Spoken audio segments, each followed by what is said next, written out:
ಮಹಾರಾಷ್ಟ್ರ ರಾಜ್ಯದ ಕನ್ನೇರಿ ಮಠದ ಶ್ರೀ ಅದೃಶ್ಯ ಕಾಡಸಿದ್ದೇಶ್ವರ ಸ್ವಾಮೀಜಿಯವರು ಹೇಳುವ ಪ್ರಕಾರ ವಿಶ್ವಗುರು ಬಸವಣ್ಣನವರು ಬಹುದೇವತಾ ಉಪಾಸನೆ ಅಂದರೆ ಹಲವಾರು ದೇವತೆಗಳ ಪೂಜೆಯನ್ನ ಮಾಡಲಿಕ್ಕೆ ಒಪ್ಪಿಗೆಯನ್ನು ಕೊಟ್ಟಿದ್ದಾರೆ. ಆದ್ದರಿಂದ ಬಸವಣ್ಣನವರು ಹಿಂದೂಗಳು ಎಂಬುದು ಅವರ ವಾದ. ತಮ್ಮ ಈ ಒಂದು ವಾದವನ್ನ ಸಮರ್ಥನೆ ಮಾಡಿಕೊಳ್ಳುವ ಸಲುವಾಗಿ ಅವರು ವಿಶ್ವಗುರು ಬಸವಣ್ಣನವರ ಒಂದು ವಚನವನ್ನ ಬಳಸಿಕೊಂಡಿದ್ದಾರೆ. ಅವರು ಕೊಟ್ಟಿರುವ ಹೇಳಿಕೆ ಈ ರೀತಿ ಇದೆ. ದೇವನೊಬ್ಬ ನಾಮ ಹಲವು. ದೇವ್ರು ಇರೋನು ಈ ಜಗತ್ನಾಗ ಒಬ್ಬನ. ಅವನ ನಾಮ ರೂಪ ಮಾತ್ರಗಳನ್ನು ಭಿನ್ನ ಭಿನ್ನ. ಯಾರು ಅವನನ್ನ ಶಿವ ಅಂತ ಕರಿಬಹುದು, ವಿಷ್ಣು ಅಂತ ಕರಿಬಹುದು, ಬ್ರಹ್ಮ ಅಂತ ಕರಿಬಹುದು, ದೇವಿ ಅಂತ ಕರಿಬಹುದು, ಗಣಪತಿ ಅಂತ ಕರಿಬಹುದು. ನಾಮ ಮತ್ತು ರೂಪಗಳು ಮಾತ್ರ ಭಿನ್ನ ಭಿನ್ನ. ಕನ್ನೇರಿ ಶ್ರೀಗಳು ಹೇಳುವ ಪ್ರಕಾರ ವಿಶ್ವಗುರು ಬಸವಣ್ಣನವರೇ ತಮ್ಮ ಒಂದು ವಚನದಲ್ಲಿ ಈ ರೀತಿ ಹೇಳಿದ್ದಾರೆ. ದೇವನೊಬ್ಬ ನಾಮ ಹಲವು.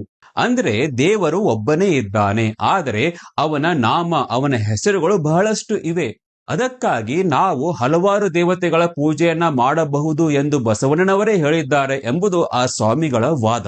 ಕನ್ನೇರಿ ಶ್ರೀಗಳು ತಾವು ಆ ಒಂದು ಭಾಷಣದಲ್ಲಿ ಬಳಸಿರುವಂತಹ ಒಂದು ಸಾಲನ್ನ ನೀವು ಸೂಕ್ಷ್ಮವಾಗಿ ಗಮನಿಸಬೇಕು. ದೇವರು ಒಬ್ಬನೇ ಇದ್ದಾನೆ, ಅವನ ನಾಮ ಮತ್ತು ರೂಪಗಳು ಭಿನ್ನ ಭಿನ್ನ ಇವೆ. ಬಸವಣ್ಣನವರು ತಮ್ಮ ಈ ವಚನದಲ್ಲಿ ನಾಮ ಎಂಬ ಪದವನ್ನ ಮಾತ್ರ ಬಳಸಿದ್ದಾರೆ. ಆದರೆ ಕನ್ನೇರಿ ಶ್ರೀಗಳು ತಾವು ಬಳಸಿರುವ ಈ ಸಾಲಿನಲ್ಲಿ ನಾಮ ಎಂಬ ಪದದ ಜೊತೆಗೆ ರೂಪ ಎಂಬ ಹೊಸ ಪದವನ್ನ ಸೇರಿಸಿದ್ದಾರೆ. ನಾಮ ಮತ್ತು ರೂಪ ಈ ಎರಡೂ ಪದಗಳು ಕೂಡ ಬೇರೆ ಬೇರೆ ಅರ್ಥವನ್ನ ಹೊಂದಿವೆ. ನಾಮ ಅಂದ್ರೆ ಹೆಸರು, ಇದು ಕಣ್ಣಿಗೆ ಕಾಣಿಸುವುದಿಲ್ಲ. ರೂಪ ಅಂದ್ರೆ ಅಲ್ಲಿ ಆಕಾರ ಇರುತ್ತೆ, ಅಲ್ಲಿ ಬಣ್ಣ ಇರುತ್ತೆ, ಇದು ಕಣ್ಣಿಗೆ ಕಾಣಿಸುತ್ತೆ. ಹೀಗಾಗಿ ನಾಮ ಮತ್ತು ರೂಪ ಇವೆರಡೂ ಕೂಡ ಸಮಾನಾರ್ಥಕ ಪದಗಳು ಅಲ್ಲ. ಆದರೆ ಕನ್ನೇರಿ ಶ್ರೀಗಳು ಬಹುದೇವತಾ ಉಪಾಸನೆಯನ್ನ ಸಮರ್ಥನೆ ಮಾಡಿಕೊಳ್ಳುವ ಸಲುವಾಗಿ ಬುದ್ಧಿವಂತಿಕೆಯಿಂದ ನಾಮ ಎಂಬ ಪದದ ಜೊತೆಗೆ ರೂಪ ಎಂಬ ಪದವನ್ನು ಕೂಡ ಸೇರಿಸಿದ್ದಾರೆ. ಇನ್ನೊಂದು ಪ್ರಮುಖ ಅಂಶವನ್ನ ತಾವು ಗಮನಿಸಬೇಕು. ಕನ್ನೇರಿ ಶ್ರೀಗಳು ತಾವು ಮಾಡಿದ ಭಾಷಣದಲ್ಲಿ ಈ ವಚನದ ಮೊದಲನೇ ಸಾಲನ್ನ ಮಾತ್ರ ಓದಿದ್ದಾರೆ. ಅವರು ಪೂರ್ತಿ ವಚನವನ್ನ ಓದಲಿಕ್ಕೆ ಹೋಗಿಲ್ಲ. ಪೂರ್ತಿ ವಚನ ಈ ರೀತಿ ಇದೆ. ದೇವನೊಬ್ಬ ನಾಮ ಹಲವು, ಪರಮ ಪತಿವ್ರತೆಗೆ ಗಂಡನೊಬ್ಬ, ಮತ್ತೊಂದ ಕೆರಗಿದಡೆ ಕಿವಿ ಮೂಗ ಕೊಯ್ವನು, ಹಲವು ದೈವದ ಎಂಜಲ ತಿಂಬವರನೇನೆಂಬೆ ಕೂಡಲ ಸಂಗಮ ದೇವ. ಒಬ್ಬ ಪತಿವ್ರತೆಯಾಗಿರುವ ಹೆಣ್ಣು ಮಗಳಿಗೆ ಒಬ್ಬ ಗಂಡ ಮಾತ್ರ ಇರ್ತಾನೆ. ಒಂದು ವೇಳೆ ಆಕೆ ಮತ್ತೊಂದು ಸಂಘವನ್ನ ಮಾಡಿದರೆ ಆವಾಗ ಆಕೆಗೆ ಶಿಕ್ಷೆಯಾಗುತ್ತೆ. ಮುಂದಿನ ಸಾಲಿನಲ್ಲಿ ಹೇಳ್ತಾರೆ, ಹಲವು ದೈವದ ಎಂಜಲ ತಿಂಬುವರನೇನೆಂಬೆ. ಇದರ ಅರ್ಥ ಒಬ್ಬ ವ್ಯಕ್ತಿ ಹಲವಾರು ದೇವತೆಗಳ ಪೂಜೆಯನ್ನ ಮಾಡಿ ಹಲವಾರು ಪ್ರಸಾದಗಳನ್ನ ತೆಗೆದುಕೊಂಡ್ರೆ ಅಂತಹ ಒಂದು ವ್ಯಕ್ತಿಗೆ ಎಂಜಲು ತಿನ್ನುವಂತಹ ವ್ಯಕ್ತಿ ಅಂತ ಬಸವಣ್ಣನವರು ಈ ವಚನದಲ್ಲಿ ಕರೆದಿದ್ದಾರೆ. ಈ ರೀತಿ ಪೂರ್ತಿ ವಚನವನ್ನ ಓದಿದರೆ ನಮಗೆ ಗೊತ್ತಾಗುತ್ತೆ, ಲಿಂಗಾಯತ ಆಗಿರುವಂತಹ ಒಬ್ಬ ವ್ಯಕ್ತಿ ಹಲವಾರು ದೇವತೆಗಳ ಪೂಜೆಯನ್ನ ಮಾಡಬಾರದು ಎಂದು ಈ ವಚನದಲ್ಲಿ ಹೇಳಿದ್ದಾರೆ. ಒಂದು ಕಡೆ ಹೇಳ್ತಾರೆ, A half truth is even more dangerous than A ಲೈ. ಅರ್ಧ ಸತ್ಯ ಎಂಬುದು ಒಂದು ಸುಳ್ಳಿಗಿಂತ ಹೆಚ್ಚು ಅಪಾಯಕಾರಿಯಾಗಿರುತ್ತೆ. ಏಕೆಂದರೆ ಒಬ್ಬ ವ್ಯಕ್ತಿಗೆ ನಾವು ಒಂದು ಸುಳ್ಳನ್ನ ಹೇಳಿದಾಗ ಅವನನ್ನ ಕೆಲವು ದಿನಗಳ ತನಕ ಮಾತ್ರ ಮೂರ್ಖನನ್ನಾಗಿ ಇಡಬಹುದು. ಸ್ವಲ್ಪ ದಿನಗಳು ಆದ್ಮೇಲೆ ಅವನಿಗೆ ಗೊತ್ತಾಗುತ್ತೆ ಇದು ಸುಳ್ಳು ಅಂತ. ಅದಕ್ಕಾಗಿ ಸುಳ್ಳನ್ನ ಪ್ರಚಾರ ಮಾಡಬೇಕೆಂಬ ಉದ್ದೇಶ ಉಳ್ಳವರು ಯಾವಾಗಲೂ ಅರ್ಧ ಸತ್ಯವನ್ನ ಬಳಸಿ ಈ ರೀತಿ ಪ್ರಚಾರ ಮಾಡ್ತಾರೆ. ವಿಶ್ವಗುರು ಬಸವಣ್ಣನವರು ಬಹುದೇವತಾ ಉಪಾಸನೆಯನ್ನ ಒಪ್ಪಿಲ್ಲ ಅನ್ನೋದಕ್ಕೆ ಇನ್ನಿತರ ಕೆಲವು ವಚನಗಳು ಇವೆ. ಸಮಗ್ರ ವಚನ ಸಂಪುಟ 1 ವಚನದ ಸಂಖ್ಯೆ 617. ನಂಬಿದ ಹೆಂಡತಿಗೆ ಗಂಡನೊಬ್ಬ ಕಾಣಿರೋ, ನಂಬಬಲ್ಲ ಭಕ್ತನಿಗೆ ದೇವನೊಬ್ಬ ಕಾಣಿರೋ. ಒಬ್ಬ ಹೆಂಡತಿಗೆ ಗಂಡ ಒಬ್ಬನೇ ಇರುವಂತೆ ಒಬ್ಬ ಭಕ್ತನಿಗೂ ಕೂಡ ದೇವರು ಒಬ್ಬನೇ ಇದ್ದಾನೆ ಅಂತ ಇಲ್ಲಿ ಹೇಳಲಾಗಿದೆ.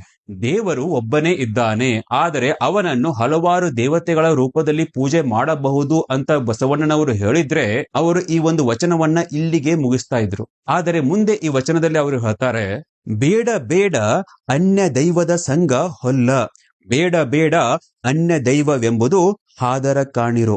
ಇಲ್ಲಿ ನಾವು ಗಮನಿಸಬೇಕು, ಬಸವಣ್ಣನವರು ಬೇಡ ಎಂಬ ಪದವನ್ನ ಎಷ್ಟು ಒತ್ತು ಕೊಟ್ಟು ಹೇಳ್ತಾ ಇದ್ದಾರೆ. ಅನ್ಯ ದೈವ ಅಂದ್ರೆ ಇಷ್ಟಲಿಂಗ ಧರಿಸಿರುವಂತಹ ವ್ಯಕ್ತಿ ಒಂದು ವೇಳೆ ಬೇರೆ ಬೇರೆ ದೇವತೆಗಳ ಪೂಜೆಯನ್ನ ಮಾಡಿದ್ರೆ ಅವಾಗ ಅದು ಹಾದರ ಅಂದ್ರೆ ವ್ಯಭಿಚಾರ ಆಗುತ್ತೆ ಅಂತ ಬಸವಣ್ಣನವರು ಇಲ್ಲಿ ಹೇಳಿದ್ದಾರೆ. ಸಮಗ್ರ ವಚನ ಸಂಪುಟ 1 ವಚನದ ಸಂಖ್ಯೆ 980. ಈ ಒಂದು ವಚನದಲ್ಲಿ ಈ ರೀತಿ ಹೇಳಿದ್ದಾರೆ, ಅನ್ಯ ದೈವದ ಮಾತನಾಡಲಾಗದು, ಅನ್ಯ ದೈವದ ಪೂಜೆಯ ನೋಡಲಾಗದು, ಸ್ಥಾವರ ಲಿಂಗಕ್ಕೆ ಎರಗಲಾಗದು.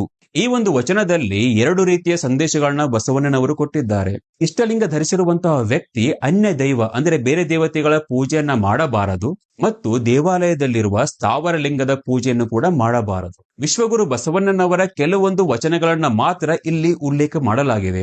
ಒಂದು ವೇಳೆ ಎಲ್ಲಾ ಶರಣರ ವಚನಗಳನ್ನು ನಾವು ತೆಗೆದುಕೊಂಡ್ರೆ ನಮಗೆ ಗೊತ್ತಾಗುತ್ತೆ, ನೂರಾರು ವಚನಗಳಲ್ಲಿ ಶರಣರು ಬಹುದೇವತೋಪಾಸನೆಯನ್ನ ಧಿಕ್ಕರಿಸಿ ಏಕದೇವೋಪಾಸನೆಗೆ ಒತ್ತನ್ನ ಕೊಟ್ಟಿದ್ದಾರೆ. ಒಂದು ಮಾತನ್ನ ನಾವು ಇಲ್ಲಿ ಸೂಕ್ಷ್ಮವಾಗಿ ಗಮನಿಸಬೇಕು. ವಿಶ್ವಗುರು ಬಸವಣ್ಣನವರು ತಮ್ಮ ವಚನಗಳಲ್ಲಿ ಹಲವಾರು ದೇವತೆಗಳ ಪೂಜೆಯನ್ನ ಮಾಡಬಾರದು ಎಂದು ಹೇಳ್ತಾ ಇರೋದು ಕೇವಲ ಲಿಂಗಾಯತರಿಗೆ ಮಾತ್ರ. ಅವರು ಬಳಸಿರುವಂತಹ ಪದ ಅನ್ಯ ದೈವ.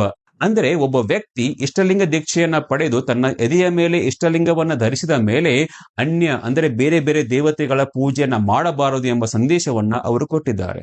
ಒಬ್ಬ ವ್ಯಕ್ತಿ ಭಾರತ ದೇಶದ ಪ್ರಜೆ ಆಗ್ಬೇಕಾದರೆ ಅವನು ಭಾರತ ದೇಶದ ಸಂವಿಧಾನವನ್ನ ಒಪ್ಪಿ ನಡೆಯಬೇಕಾಗುತ್ತೆ. ಅದೇ ರೀತಿ ಒಬ್ಬ ವ್ಯಕ್ತಿ ಇಷ್ಟಲಿಂಗ ದೀಕ್ಷೆಯನ್ನ ಪಡೆದು ಲಿಂಗಾಯತ ಆದ ಮೇಲೆ ಇದರ ಸಂವಿಧಾನ ಅಂದ್ರೆ ವಚನ ಸಾಹಿತ್ಯದ ಪ್ರಕಾರ ಬಹುದೇವತೋಪಾಸನೆಯನ್ನ ಬಿಟ್ಟು ಏಕದೇವೋಪಾಸನೆಯನ್ನ ಪಾಲನೆ ಮಾಡಬೇಕಾಗುತ್ತೆ.